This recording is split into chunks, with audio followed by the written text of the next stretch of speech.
Tapi nanti kita bakal masuk teman-teman. Sabar.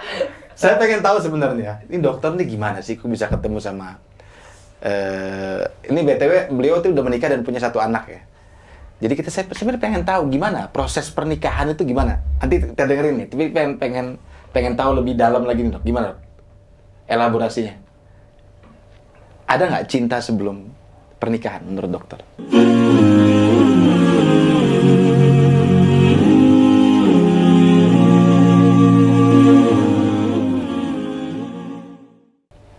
Cinta sebelum pernikahan, iya dong, pasti setiap itu kan kita mungkin punya perasaan kan. Tapi kan begini, give me few second, I will remind some Story, bukan, quotes. give me few second. Kita kasih Ini ada. Saya baru kali pesan ini begitu. Dokter Gamal sama Berpikir. Pak Iwan itu berpikir keras. Iya. Baru kali ini nih. Unusual ini ini. Iya. Luar biasa nih. Sesuatu yang tidak biasa kita malam ini bicarakan. penuh I got pemikiran it. ini. Oh, you got it. Oke. Emang sulit nih kalau. Sulit ya begitu. Cinta sebelum pernikahan kan? Iya. Iya. Begini, bukan nggak boleh kita mencintai sesuatu ya. Oke. Wait. Tapi kita tidak berhak atasnya, gitu. Sebelum kita itu melalui pernikahan. Jadi kita bisa mencintai. Cinta itu tidak harus memiliki, begitu dok ya? Iya.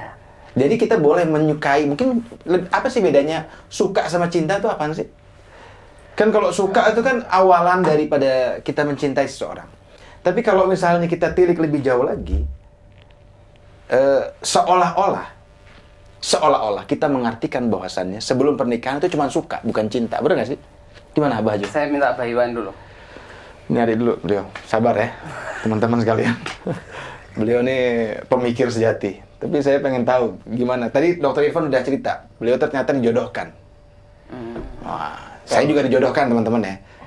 Ya mungkin nggak ada yang mau tahu, nggak apa-apa kita jelaskan. Tapi dengan dijodohkan, saya tuh jadi belajar gitu loh.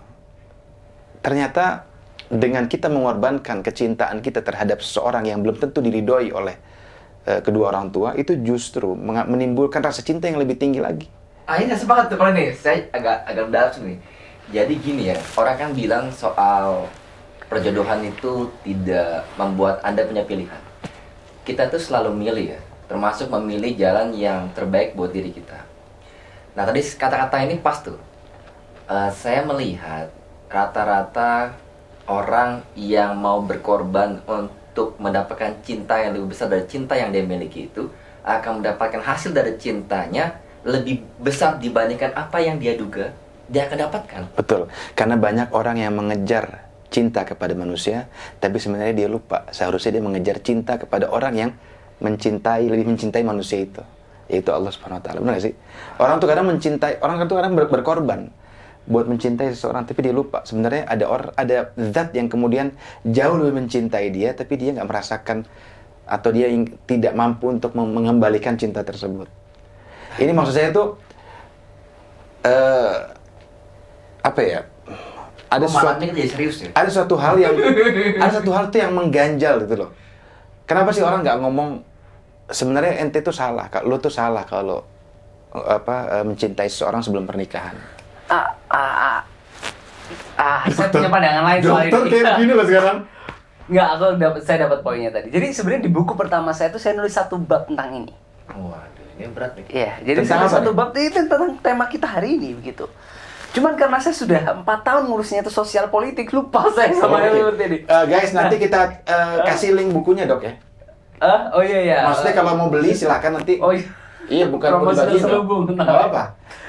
Nanti juga kita akan bagiin buku dan juga kita bakal bagiin voucher pulsa buat mereka yang komennya paling bagus. Bagus ya. Oke dok ya. Oke. Good. Nah, saya masuk sekarang. Jadi begini, ada satu kalimat nih yang saya ingat banget, itu saya katakan ke diri gitu. Atau kalau kita let's say begini, kita di tengah kita tiba-tiba ada satu orang yang ini seperti sesuatu yang kita harapkan sejak dulu gitu. Oke. Ya kan, tapi kita merasa diri kita ini belum siap dan belum pantas begitu. Jadi begini, katakan ya, jadi jika engkau wanita yang tertulis untukku di Lauhul Mahfuz, Tuhan pasti akan menjaga rasa kasih tetap tumbuh di hatiku dan di hatimu. Tapi selama tidak ada ikatan di antara kita, jangan hiraukan perasaan itu, karena kita tidak berhak atasnya. Jadi Dapat nggak? kalimatnya Luar tidak biasa. berat atasnya. Kok dia Itu bisa dah. apa, bingung gitu. Kok dia bisa apa? Teman-teman. Hah? Tapi itu Hebat, filosofinya. Jadi nggak salah kita cinta. Ulangi dong. Hah? Saya ingin balik lagi tadi. Anda tidak berhak atasnya itu apa? Jika ini misalnya gini aja deh, kalau teman-teman misalkan kita bicara agak terbuka, misal kita let's say tadi ya suka atau mungkin tonton ada yang sudah menjalin hubungan tapi belum menikah begitu. Nggak ada jadi sekelam apapun masa lalu, masa depan masih suci gitu kan deh. Nah, kalimat yang bisa kita gunakan untuk tadi memahamkan posisi yang tepat yang seharusnya kita ambil dalam kebingungan kita, dalam keraguan atas posisi yang tadi begitu. Jadi katakan begitu kepada misalkan orang yang kita itu ya, jika engkau wanita yang tertulis untukku di Lauhul Mahfud ya. Berarti kalau dia jodoh kita begitu. Tuhan itu pasti akan jaga rasa kasih tetap tumbuh di hatiku dan di hatimu. Even nanti setahun, 2 tahun, 3 tahun, 4 tahun lagi gitu. Tetapi selama tidak ada ikatan ya, pernikahan gitu di antara kita, jangan hiraukan perasaan itu karena kita tidak berhak atasnya. Nah, jadi filosofi itu sebenarnya saya pakai. Kenapa dok? Seolah-olah dokter nih menafikan cinta yang harusnya bisa ditumbuhkan. Ya? Kalimat tadi itu sebenarnya bukan begini, bukan akhirnya kita pasrah bahwa tidak melakukan ikhtiar sesuatu, tapi kita mempersiapkan diri kita. Nah, dalam proses kita mempersiapkan dan dia belum ada ikatan dengan kita jangan hiraukan perasaan itu. Karena kita oke, setuju tuh dok. Nah, ada satu pesannya Ibnul Qayyim ini ya. Ini saya tulis di buku saya ini sebenarnya. Cinta itu ini pesan salah seorang ulama ya. Cinta itu mensucikan akal, mengenyahkan kekhawatiran, memunculkan keberanian, mendorong berpenampilan rapi, membangkitkan selera makan, menjaga akhlak mulia, membangkitkan semangat, mengenakan wangian, memperhatikan pergaulan yang baik ya, serta menjaga adab dan kepribadian. Tapi cinta juga merupakan ujian bagi orang-orang soleh dan cobaan bagi ahli ibadah ya. Jadi cintailah seseorang teman-teman yang bisa menjadi penyemangat di saat taat, menjadi penyemangat saat taat, dan bisa menjadi pengingat gitu di saat kita melakukan kesalahan dan maksiat. Saya setuju, tapi ada hal yang kemudian pertanyaan besar, Abah Iwan. Kadang orang membenarkan apa yang dia perbuat dengan hal seperti itu. Sorry, saya akan ungkit ya. Jangan baper teman-teman ya. Dokter Irfan semua jangan baper. Orang pacaran, ketika dia pacaran, dia seolah mengatakan bahwasannya saya tambah taat ketika saya pacaran karena saya diingetin sholat. Tapi di saat yang sama dia berdosa karena dia punya nafsu ya, yang sebetulnya dia nggak berhak untuk menguasai untuk mengeluarkan nafsu itu kepada orang yang belum dia nikahinya. Nah, ketika dokter tadi mengatakan bahwasannya dengan kita itu mencintai seorang, kita tuh kalau bisa tambah taat ya. Harusnya tambah taat. Terus tambah pakai wangi-wangian dan lain sebagainya lah, hal-hal yang kemudian jadi baik, yang jadi positif benar. Tapi saya tuh bingung, kadang hal ini tuh jadi pembenaran seseorang. Oke, saya ada di right track, I'm on the right track gitu loh. Ketika dia mencintai seseorang dan dia berubah menjadi seorang yang baik. Saya kasih contoh, bukan dulu nih, jadi kayak pengalaman pribadi ya, sorry ya. Nggak, ini bukan pengalaman pribadi. Intinya gini, ada seseorang lah intinya yang kemudian entah itu berpacaran atau dekat sama seorang wanita ya, kemudian wanita tersebut yang tadinya jadi asalnya kurang baik, nggak pakai jilbab, tahu-tahu jadi baik, jadi pakai jilbab. Terus pacarannya itu seolah-olah pacaran ini ada pembenaran. Apakah yang dia alami saat itu adalah cinta yang sesungguhnya atau bagaimana menurut dokter? Atau menurut Abah Iwan, atau menurut Dokter Irfan? Jadi dokter dulu deh. Saya dulu. Iya, saya coba tarik begini aja. Kita kan pasti ingin tadi ya, pendamping kita itu kan orang yang seperti yang kita harapkan, terbaik yang kita bayangkan begitu dalam konteks karena ada saran ini maksudnya. Misal teman-teman yang akhwat misal wanita ya cari calon suami gitu. Ini saya punya prinsip dan ini saya tekankan keluarga gitu. Lelaki sejati itu datangi ayahnya bukan putrinya. Lelaki sejati itu ngajak wedding bukan dating ya. Lelaki sejati itu ngajak akad bukan ngasih coklat gitu. Jadi pilihlah laki-laki yang bisa menjadi imam dalam sholat malammu ya kan. Nah, sehingga konteks ketaatan tadi itu diterjemahkan dalam konteks itu. Oh. Nggak usah ribet.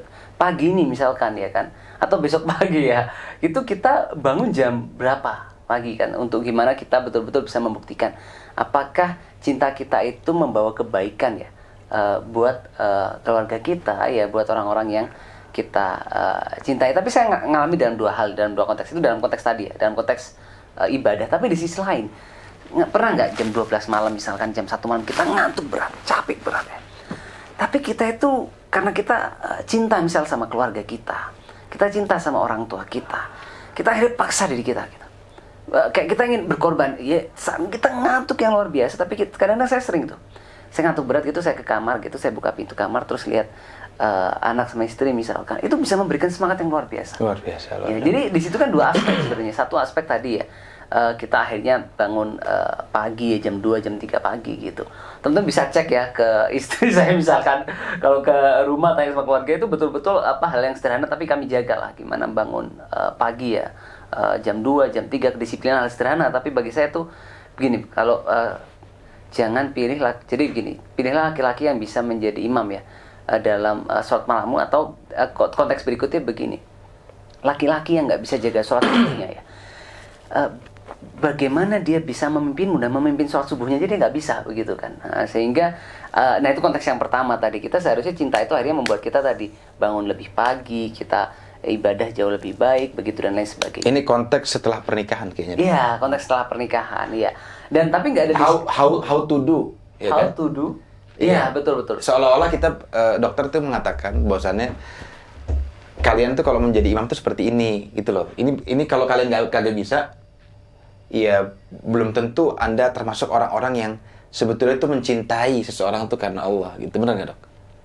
Atau Iya. ada makna yang lebih lain? Ada satu part itu Seolah-olah gitu loh. Padahal mungkin dia cinta juga. Cuman ya ketika kita bangun subuh aja kita nggak bisa menjadi imam buat keluarga kita. Sebenarnya lu tuh cinta nggak sih buat keluarga lu gitu kan? Ya nggak sesimpel itu gitu kan? kalau saya tuh mengatakan deh biasanya dalam diri itu. Ini perspektif dokter gitu. Iya, lelaki ya, yang tadi ya. Ini kalau kita sambung tadi, gimana cinta meningkatkan, ini kan meningkatkan tadi ke apa? Karena udah nyambung ke pernikahan keras dan sebagainya gitu. Nah, dalam konteks ini juga begini. Jadi lelaki yang tidak bisa ya tadi ya, misal let's say tadi ya, memimpin subuhnya begitu, maka dia itu lemah. Saya ya, seperti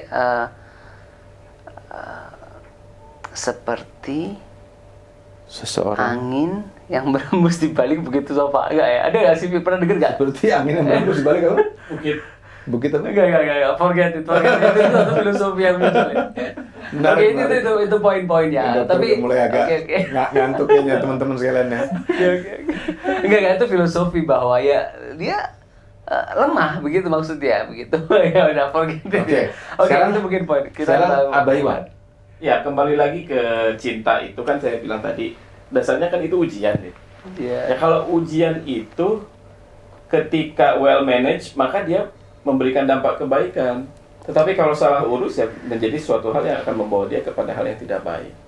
Semua orang diberikan anugerah cinta, tetapi kan kita dikenalkan oleh Allah Subhanahu wa taala yang berupa syariat. Ini yang dibolehkan dari cinta, ini yang tidak dibolehkan dari cinta. Nah, ketika kita mampu memahaminya dengan baik, kemudian kita mampu menjaga dari hal yang tidak diperbolehkan tadi, diarahkan kepada yang benar, maka itu menjadi satu hal anugerah. Bahkan dalam proses mencintai itu menjadi bukan hanya Ibadah kebaikan, memenuhi hasrat manusia yang harus mencintai, tapi juga bernilai di hadapan Allah Subhanahu wa taala. Get, I got the point. Saya dapat keywordnya, Habib. Iya. Banyak orang Hmm. membungkus nafsu dengan cinta, itu kan yang antum tadi maksud. Exactly. Sedangkan calon penghuni surga itu melawan nafsu dengan cinta. Banyak orang yang membungkus nafsu dengan cinta. Iya. Sedangkan calon Key penghuni pointnya nih ya. Banyak orang nanti bisa jadi ini, Dok, apa? Clickbait. Quotes. Clickbait. Iya, kelihatan dia. Sedangkan calon penghuni surga melawan nafsu dengan cinta. Walaupun ya bumi ini sering memuliakan para peleceh cinta. Iya. Oh, berat nih. Peleceh cinta ini pasti ada elaborasinya lagi, Dok. Hah? Peleceh cinta ini siapa, Dok? Orang yang Walau begini, Pak. Orang yang Begini, membungkus begini, nafsu begini, dengan cinta begini, tidak ada begini, pelecehan cinta. begini, Ya? begini. Gimana? Walaupun bumi sering melecehkan pemulia cinta, dapat nggak? Saya sih dapat. Walaupun bumi sering melecehkan yang Pemulia cinta. oke, mereka-mereka yang ya kayak pernikahan. Walaupun dini bumi gitu sering mungkin. memuliakan peleceh cinta. Bumi maksudnya bumi secara umum atau orang yang tinggal di Iya, bumi? orang yang di bumi, Oke. oke. Ya biar netizen paham dong. Iya, dan ini poin penting ya. Tetaplah menjalin cinta imani, bukan cinta syahwati. Berat. Iman ini bukan itol dok ya, maksudnya iman ya. Iya, ini jadi cinta imani vs cinta syahwati. Ya, dan Iya, cinta iya. syahwati membungkus nafsu dengan Cinta. cinta. Dokter Irfan sekarang, gimana dok? Dok. Ya. Habis ini kita closing statement ya. Saya ditanya tentang kenapa orang selingkuh. Ya karena nggak puas kan, maka dia cari di tempat yang lain gitu. Apa itu puas? Ridho kan. Jadi cinta itu menurut saya itu harus melahirkan keridoan, dan ridho itu belajar gitu. Jadi gini, ujian terberat cinta itu kan sebenarnya pengorbanan. Nah pengorbanan itu kan muncul karena kita rela gitu, ridho, kita menerima gitu. Sama kayak orang kena pukul, yang sakit itu kan bukan pukulannya, tapi tidak terima kena pukul gitu. Tapi kalau dia terima kena pukul, dia akan lebih mudah untuk bangkit lagi. Oke. Nah cinta itu Tidak terima. yang paling berat itu ridho gitu. Ridho dengan pasangan, ridho dengan hukum-hukum Allahnya, ridho dengan tunduk pada komitmennya.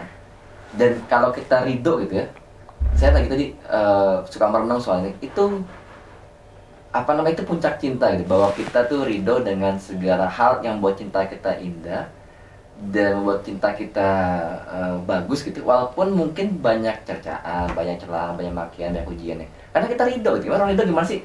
Orang ridho itu gini. Kalau bahas psikologi itu kan yang tertinggi itu flow namanya. Flow itu ruang dan waktu menjadi hilang gitu. Dia menikmati betul apa yang dikerjakan, sehingga walaupun orang lain menganggap itu berat, dia tidak menganggap itu berat gitu. Contoh kan semua para pencapai yang hebat itu pasti mengerjakan pekerjaan yang luar biasa. Dan pasti itu. Dan orang yang melihatnya pun mengatakan ini orang mengerjakan pekerjaan luar biasa. Yang luar biasa mustahil. Tapi bagi yang mengerjakan, buat dia itu pekerjaan yang Biasa saja. ya saya nggak bilang biasa ya, tapi yang dia nikmati gitu. Dinikmati ya. Ada kan ridho gitu. Nah sama. Tadi kalau kata Dr. Gamal, lu harus fight gitu. Ya fight itu kan buat orang yang lihat, kok dia fight gitu. Tapi buat orang yang sedang menjalani, kalau dia menjalani ridho, itu bukan sekedar fight, itu enjoy gitu. Dia menikmati fight itu, dia menikmati rasa itu, menikmati pengorbanannya, menikmati lelahnya, menikmati ujiannya, menikmati pahit-pahitnya, dia nikmati gitu, karena dia ridho gitu. Nah, puncak para pecinta itu ridho gitu. Menurut saya, Ridho atas. ridho atas apapun yang terjadi padanya, ridho atas ujiannya, ridho akan ininya, dan nanti insya Allah dia akan ridho dengan hasilnya. Nah, itu yang menarik menurut saya. Wah, cakep. Nih teman-teman sekalian, makin abstrak kita ya. Hah? Makin tapi kelihatan udah mulai nih. Tingkatan cinta tertinggi pengorbanan, tingkatan cinta tertinggi adalah keridhoan. Bagaimana kita bisa memuliakan cinta tanpa membungkus dengan nafsu. Ini udah mulai muncul nih di teman-teman kita nih yang ada di samping kita nih, pada pakar-pakar di bidang cinta nih. Biasa kasih lagi politik gue. Semua orang kan boleh menjadi pakar di imajinasinya sendiri, nggak ada masalah. Itu kalau di kedokteran, hormon endorfin yang keluar gitu. Secara biomedical study. Iya. Kita closing statement ya. Ini karena udah jam 11 kurang ya kalau di waktu yang sekarang ini. Gimana dok? Kita closing statement dari dokter sendiri. Sebenarnya boleh nggak sih, atau bagaimana sih cara kita tuh mengeluapkan cinta di tanggal 14 Februari nanti, atau di hari-hari lain lah. Seharusnya seperti apa? Nah, itu closing statement itu. Mungkin kita perjelas gitu loh. Pesan terakhir saya ya, buat kawan-kawan semua, berhati-hatilah dalam mencintai. Bukankah di akhirat kita akan dikumpulkan dengan orang-orang yang kita cintai. Terima kasih. Mantap. Dari Mbah Iwan, closing statement. meneruskan apa yang disampaikan tadi Dr. Irfan, bahwa puncak cinta itu adalah keridhaan. Di akhirat nanti tidak ada suami yang selamat kecuali diridhoi oleh istrinya, tidak ada seorang istri yang selamat kecuali diridhoi oleh suaminya. Bahkan generasi manusia yang terbaik yang pernah ada di dunia ini, levelnya itu adalah radhiyallahu anhum wa radu'an. Bukan berarti mereka tidak pernah berdosa, tapi dosanya sudah tidak dihitung oleh Allah Subhanahu wa taala. Jadi mari kita dalam menjalani kehidupan yang salah satu ujiannya adalah cinta itu, memupuk rasa keridhaan dari sekarang, diupayakan dari sejak hari ini, sehingga di akhirat nanti cinta ini tidak mencelakakan kita masing-masing dengan kita menuntut orang-orang yang pernah hidup bersama kita. Oke. Ini closing statement kayak statement baru lagi ya. Oke. Dari Dr. Irfan. Saya jadi bingung kalau statement apa. Ini sudah selesai. Sebenarnya 14 Februari ini dari antum nih apaan arahan untuk mereka-mereka yang mengatakan bahwasannya itu adalah satu hal yang besar gitu loh. Apa ya? Jadi kita tuh harus lihat di ujungnya gitu. Kita kan hidup dinilai pada akhir mati kita. Kita melakukan sesuatu dinilai pada hasil akhir pekerjaan kita. Makanya ada doa kan, ya Allah berikan aku yang terbaik di umur akhirku, pekerjaan yang terbaik di hasil akhirnya, dan waktu terbaik ada ketika berjumpa denganmu. Jadi cinta itu pada ujungnya sebenarnya. Nah, ujung awal itu kan cuma dua, berpisah atau menikah. Ujung akhirnya menikah itu ridho gitu, ridho kepada pasangan dan ridho kepada Allah Subhanahu wa taala. Sehingga buat saya tanggal 14 Februari adalah tanggal-tanggal biasa seperti hari biasa, di mana saya harus melatih diri saya untuk makin mengasah rasa cinta saya kepada orang-orang yang saya cintai dan kepada zat yang menciptakan saya, sehingga insya Allah gitu, kalau kata Bapak Iwan banget, pada ujungnya itu dikasih hadiah yang terbaik gitu, dikasih hadiah yang terbaik. Dan ya saya sepakat dengan Dr. Gamal tadi itu bahwa Honda Beat mau Jazz itu beda memang. Ya, jelas lah. Jelas itu beda. Kalau sama sama kayak baju yang Ferrari itu beda. Cuma kadang-kadang ada orang suka deketan aja, terlalu dekat jadi lupa baju mana kali mana. Dan saya sepakat itu. kalau dari saya sendiri, saya lebih setuju cinta tuh nggak usah melihat ruang dan waktu. Jadi nggak usah lihat tanggalnya. Kita bisa mencintai orang tuh kapan saja. Kita bisa suka sama orang kapan saja. Asalkan tadi tuh ya, rambu-rambunya sudah dijelaskan, doa bitnya itu udah jelas. Rules and regulation itu sudah jelas. Anda bisa mencintai tanpa harus terikat dengan 14 Februari. Anda bisa bebaskan diri Anda dari yang mengekang di dalam hati ya. Nggak perlu kita berpikiran bahwasan tanggal 14 Februari harus ngeluarin coklat, buang-buang duit aja. Ya, kita bisa ngasih coklat di hari kapan saja yang kita mau, asalkan jangan lupa cokolade. Iya. Jangan lupa subscribe Majelis Selasa, terus kita akan bagikan giveaway. Salah satunya adalah suju kolade. buat teman-teman yang komennya yang paling seru. Jadi nanti kita pilih jangan 3 tapi kita buat 6. Jadi sebagian kita kasih pulsa, ya, sebagian kita kasih buku, sebagian kita kasih suju kolade. Nah, itu coklatnya halal tuh. Coklatnya halal, udah kita tracing.